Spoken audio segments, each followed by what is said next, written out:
Assalamualaikum warahmatullahi wabarakatuh. Apa kabar kalian semua? Semoga di dalam masa-masa seperti ini kita bisa berjumpa kembali dan mempraktekkan apa yang seharusnya kita praktekkan, khususnya di dunia broadcasting itu ya. Di pertemuan sebelumnya kalian pasti sudah mengakses e-learning SMK Muhammadiyah 1 Yogyakarta, ya kan? Nah, pasti sudah membaca dan memahami materinya. Ketika video ini dibuat, sepertinya belum ada pertanyaan ataupun mungkin masukan atau mungkin pengen cerita-cerita sampai hari ini video ini dibuat. Ternyata kalian belum presensi ya, belum presensi dan juga belum ada pertanyaan di kolom e-learning itu. Nah, baik, Pak Anam akan melanjutkan untuk materi yang pertama yang seperti kemarin, tapi materi selanjutnya itu tetap operator kamera. Kalau kalian sudah membaca, pastinya tentu apa sih tugas dan perannya operator kamera. Operator kamera itu dalam dunia broadcast, dalam dunia film, dalam dunia produksi yang lainnya juga, itu bisa disebut juga dengan kamera person ya, atau campers. Juga bisa disebut videographer, juga bisa disebut kameramen.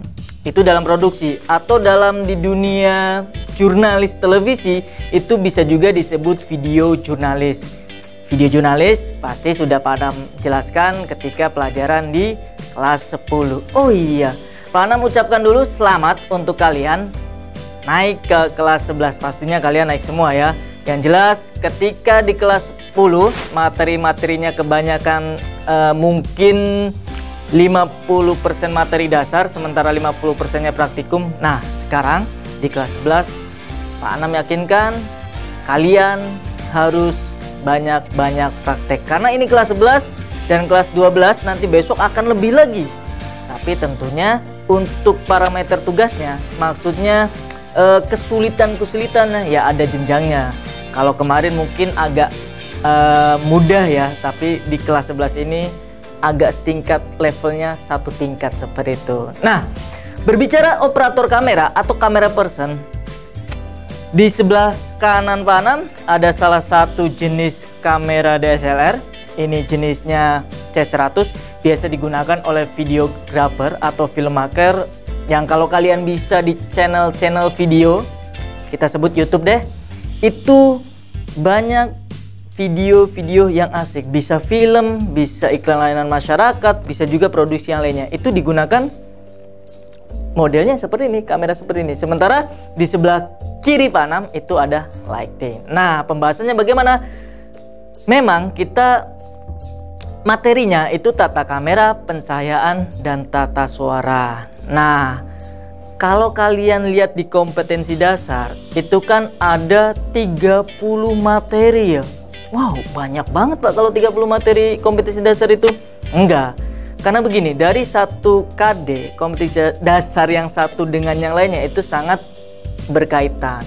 Artinya gini, contoh di kelas 10 ini, di kelas 11 ini kalian itu kan mempelajari 15 KD, tapi dibagi 2 semester menjadi 7 KD yang sudah kalian akses, yang sudah Pak Anam kasih materinya itu di e-learning.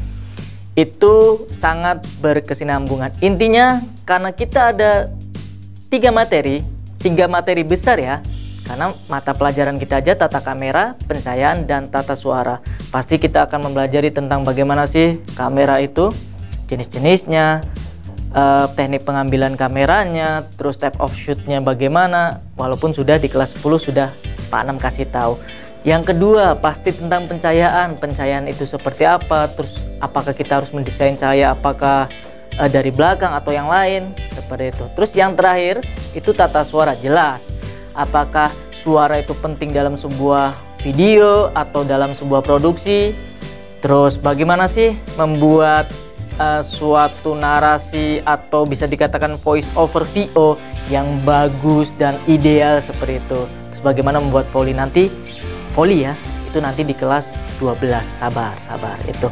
Nah, itu kaitannya dengan materi tata kamera, pencahayaan, dan tata dasar ya, itu seperti itu. Nah, oke, kita kembali ke materi yang kemarin tentang operator kamera. Kalau kalian sudah mengakses, pasti kalian sudah tahu peran dan tugasnya operator kamera. Ada berapa? Ada 6. Silahkan kalian buka lagi.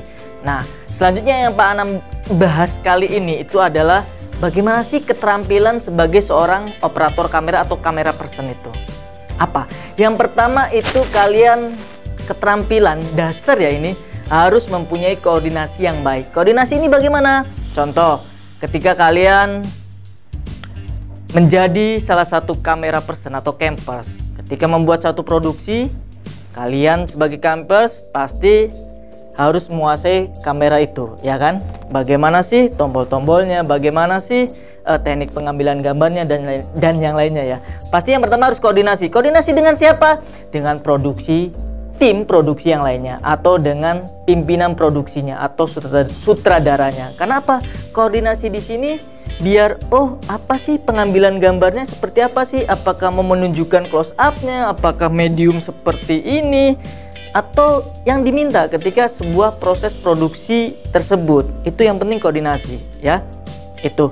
Yang kedua, untuk keterampilan yang harus dimiliki sebagai seorang kameramen itu adalah perawatan. Ya. Kenapa harus perawatan? Iya dong. Ini sebuah kamera. Kalau tidak dirawat ya, kalau tidak dirawat ya pasti nanti ada malfungsi atau ada error sedikit ya biasanya. Nah, terus perawatannya seperti apa? Ada alat-alat tertentu yang biasanya membersihkan kamera. Biasanya ada blower, terus ada tisu, terus ada juga kain yang khusus untuk lensa-lensa di sini. Nah, terkait tisu juga ini harus beda ya. Jangan disamakan dengan tisu basah atau tisu kering, bahkan tisu toilet, karena tisu kamera sendiri pun berbeda ya. Biasanya range harganya dimulai dari ya sekian, itu di atas 100.000 biasanya seperti itu. Jadi perawatan itu sangat penting bagi seorang kamera person. Nah, yang tadi nih, kalau tisu khusus lensa pun di sini khusus ya, namanya tisu kamera. Mungkin kalau kalian pernah produksi bareng Pak Anam, biasanya Pak Anam ketika produksi melihat kalian lagi sibuk-sibuknya, lagi koordinasinya, Pak Anam merawat, biasanya ada tisu untuk membersihkan lensa, karena biasanya dalam gambaran foto atau videonya itu agak buram, bisa dibersihkan. Itu keterampilan yang harus dimiliki oleh kamera person adalah apa yo? Adalah apa? Nah, iya, itu perawatan. Yang ketiga, apa? Pemilihan peralatan. Kenapa? Ketika kalian ingin membuat sebuah produksi, iya, apa yang harus kalian inginkan untuk alat-alatnya? Bisa menggunakan kamera DSLR atau kamera mirrorless atau kamera prosumer atau yang lainnya. Banyak sekali ya jenis-jenis kamera digital yang sudah pernah kita bahas di kelas 10 itu.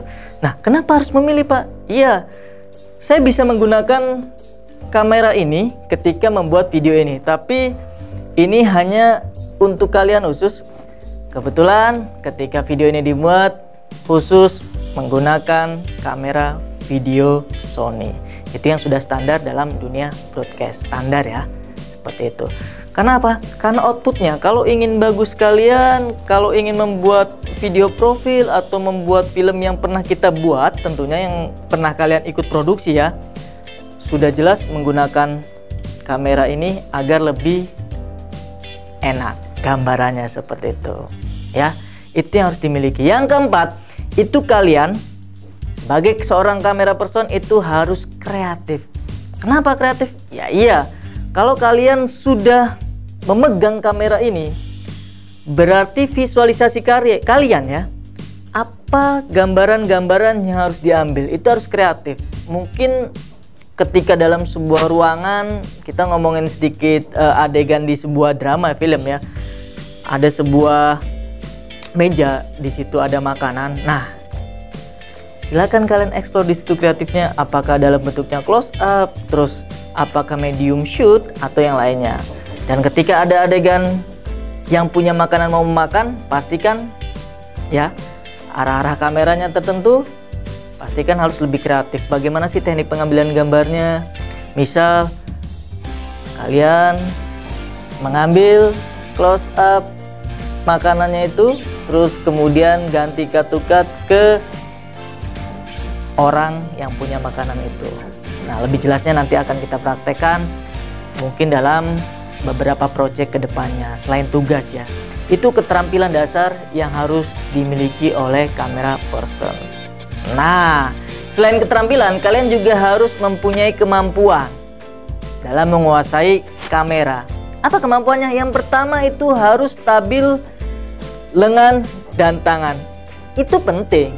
Itu penting. Karena apa? Kalian seperti ini kan ketika memegang ini Pak Anam dibuat video ini hanya single cam ya, seharusnya multicam, tapi untuk multicam itu kalau kalian pengen lihat itu ada di kelas 12. Pak Anam sudah menggunakan 2 kamera ya, biar kalian bisa melihat detail dari kamera ini. Tapi nggak apa-apa, cukup 1 kamera saja dulu untuk materi kita hari ini. Nah, itu kekuatan lengan dan tangan seperti ini itu memang harus kuat, apalagi ketika kita tidak menggunakan tripod. Tapi standarnya Pak Anam ingatkan, kalau kalian sebagai seorang broadcaster atau videographer, paling tidak standarnya kalian harus memadukan antara kamera dengan tripod. Jadi di mana-mana pun ketika produksi paling tidak harus menyediakan sebuah tripod. Kenapa? Ya karena untuk kestabilan itu sudah standar ya. Jadi kalau ya mungkin kalau kekuatan tangan dan lengan kalian sudah kuat, handheld aja seperti ini, sudah seperti tripod ya nggak apa-apa. Tapi Pak Anam pastikan kalian harus standarnya membawa kedua alat ini. Itu kemampuan dasar yang pertama untuk seorang kamera person. Nah, standar yang kedua kemampuan yang harus kalian miliki itu adalah penglihatan. Sudah sangat jelas. Kenapa penglihatan? Ya dong. Mudah-mudahan ketika video ini dibuat pun penglihatan Pak Anam, karena LCD-nya Pak Anam balik, itu mudah-mudahan tidak blur ya. Mudah-mudahan ini sangat jelas sekali. Karena Pak Anam ini ngerekod sendiri. Oh enggak ya, enggak ada yang lain, ada yang lain. Ada yang edit, ada yang semuanya. Itu dalam tahapan proses produksinya. Nah, kenapa penglihatan sangat penting? Iya dong, karena kan visual video itu pasti berwarna. Lah, kalau kalian penglihatan saja agak buram atau kurang bagus atau kurang baik, ya bagaimana menjadi seorang videographer ataupun camera person yang ideal, ya kan? Ya oke, mungkin ada pertanyaan, Pak, mungkin saudara saya, kerabat saya, terus teman saya kok dia seringnya pakai kacamata. Ya mungkin karena Pak Anam karena memang dia sudah, mohon maaf, dengan alat bantuan kacamata itu entah minus entah plus, itu kan berarti nggak apa-apa, asalkan visualisasi penglihatan itu tetap sangat jelas and clear ya. Pak Anam juga sekarang karena mungkin dari 10 tahun atau 15 tahun terakhir seringnya lihat viewfinder di kamera seperti ini, memang agak sedikit buram. Tapi pastikan penglihatan kalian itu yang paling dasar, penglihatan kalian itu jelas atau clear, itu ya. Itu kemampuan dasar campers yang kedua. Yang ketiga apa? Itu koordinasi tubuh yang baik. Kenapa Pak harus koordinasi? Iyalah, ketika kita memegang sebuah kamera terus ada tripod, koordinasi tubuh pun ya koordinasi tubuh pun harus baik, karena tidak mungkin ketika kita mengambil gambar seperti ini atau agak seperti ini. Makanya saran Pak Anam, kalian harus banyak-banyak olahraga. Iya, penting. Karena kita kan membawa alat-alat broadcasting, standar broadcasting atau sebuah produksi. Itu kan sangat berat sekali. Ini masih sangat sederhana. Ini masih ringan. Belum kalau kalian mungkin kalau masih zaman dahulu atau yang pernah nonton atau yang pernah bekerja di broadcasting, itu ada yang namanya kamera Betacam. Wow, itu gede banget. Pak Anam pun belum pernah sih, paling mentok ketika dulu itu Panasonic MD 10.000 aja, itu pun ketika di handheld seperti ini ya masih ringan ya. Itu yang jelas koordinasi tubuh itu kalian pastikan harus kuat, itu tipsnya. Kemampuan yang lain itu daya tahan. Oke, kenapa daya tahan? Iya, seorang camera person harus memiliki daya tahan karena biasanya ada yang pernah ikut syuting atau ikut produksi dalam broadcast di sini internal, ketika kalian ikut lelang biasanya ada produksi dari jurusan terus disebar di grup ya, itu kan biasanya ayo siapa yang mau ikut silakan lelang dalam 1 jam, ikut-ikut semua. Itu biasanya kan ketika kita produksi memakan waktu beberapa hari, entah 3 hari, 4 hari, 5 hari. Nah pastikan daya tahan tubuh kalian juga kuat, karena paling tidak kita harus standby jam 7 sampai sore ketika produksi. Itu pun kalau memang sudah bungkus semua, artinya sudah selesai semua. Sementara kalau memang belum selesai, wah itu kan biasanya molor mungkin sampai malam. Itu pastikan daya tahan tubuh yang kuat, itu sangat penting, itu dasar. Kemampuan yang terakhir itu adalah visualisasi. Ya, berkaitan dengan tadi kreatif, makanya visualisasi di sini itu kalian harus tinggi. Standar tingginya seperti apa? Ya oke, kalau kalian ketika melihat sebuah produksi seperti kemarin yang kalian ikuti salah satunya ya, kalau pernah kalian mengikuti produksi di broadcast ini, oke, visualisasi itu kan kaya sekali.